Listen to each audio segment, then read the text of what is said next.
guys, J.A. Graves, physical therapist, strength coach here to talk to you on another exciting Mobility Monday where we're going to discuss ways in which you can improve your hip internal rotation. Specifically, we're going to talk about the hip windshield wiper exercise. Check this out. All right guys, today we're going to talk about the hip windshield wiper exercise for hip internal rotation. Now, a few things on the importance of hip internal rotation before we get started. Anytime you bend forward or squat down and go to pick something up, your hips require internal rotation, okay? Now, if you don't have that internal rotation, because our bodies are very, very clever, they're gonna find a way to allow you to get down into that position, regardless of whether it leads to pain or injury in the future. And a lot of the times, if we don't have hip internal rotation, that compensation comes from the lower back. So having good hip mobility, especially into internal rotation, is very, very important. Now, with this exercise, you're gonna see, I'm gonna first demonstrate the correct way to do it, and then I'm gonna talk a little bit about some mistakes that you could make when doing this that probably won't give you the most bang for your buck. So check this out. You're gonna start first by lying on your back with your knees bent. Okay, internal rotation looks like this. And that's the exercise. You're gonna take that knee and drop it down towards your opposite side ankle. Okay? Now, what's really important here is that we're getting motion from the hip only, and that we're not letting the pelvis and lower back rotate. So I'm gonna turn a little bit and show you guys what that looks like.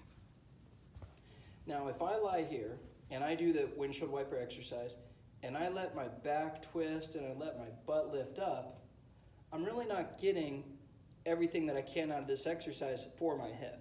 Instead, you want to try to keep your hip, or rather your butt and your lower back in contact with the ground and just move through the lower leg, like this.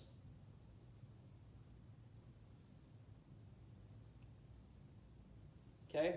Now, when you do it correctly versus incorrectly, you might feel like you're not getting as much motion, and that's okay. We're trying to work on the hip internal rotation range of motion anyway.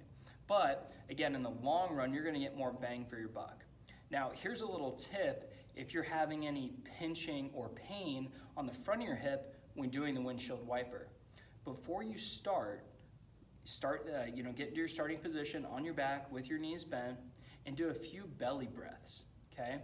Now, one thing that I like to do to make sure I'm doing the right type of breath is put my hands on my stomach and then I'll move them to my side, and I'll demonstrate that right now. Again, if you're having any pain in the front of your hip when doing this, try a couple breaths, and this can sometimes reset your pelvic position so that you don't have that pinching or discomfort, and you might even get more hip mobility out of it. So you're gonna lie on your back, hands on the stomach, couple deep breaths just like that. Hands on the side to make sure that you're expanding into your fingers. Okay, so again, if you're having pain on the front, pinching on the front, try a few deep breaths just like that before you do the windshield wiper, and it should open things up for you quite a bit, okay? Now give this one a try, and then don't forget to check us out next week on Mobility Monday.